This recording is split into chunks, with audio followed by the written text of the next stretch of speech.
I qualified for my first paracycling team in August of 2022, and at my first World Cup event,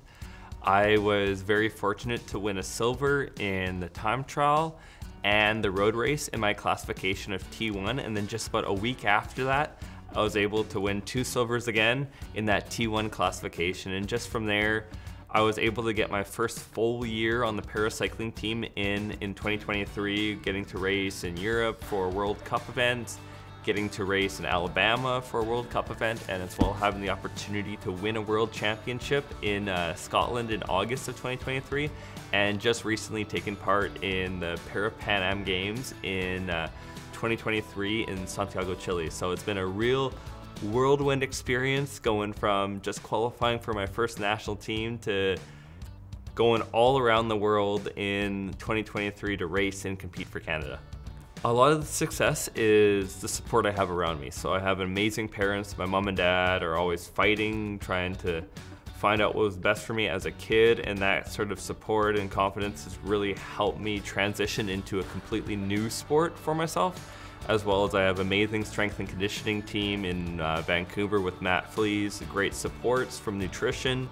and also just team psychologist and my coach Phil Abbott have all been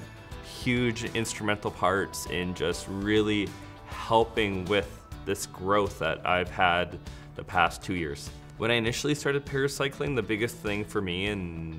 was just getting out on the bike and getting that consistency on the bike. As my first year and a half, I was dealing with a lot of injuries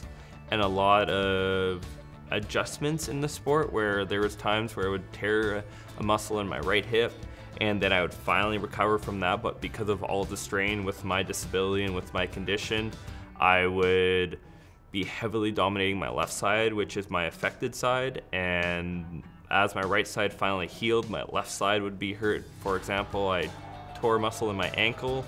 and I had to go through deep rehab and relearning how to have a proper walking gait, let alone how to properly ride on the bike. So there was a lot of learning curves off the bat, but it really just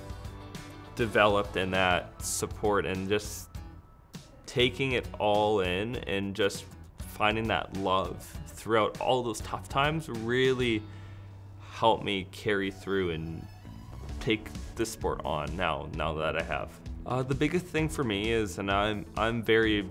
lucky and fortunate that I've done a couple sports in the past now. Although I'm new to cycling, I am a veteran of parasport, as I used to be with the Canadian CP soccer team, or known as Parasoccer, 7-a-side now.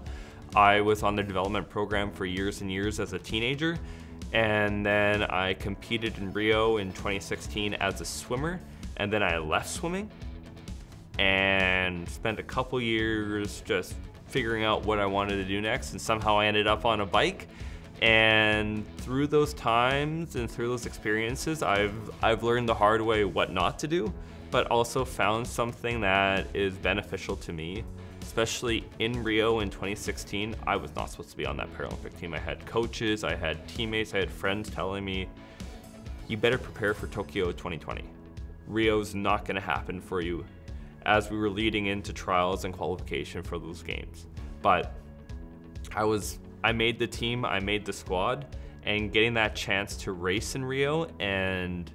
taking that experience as an athlete who was told that you're not going to be racing at this competition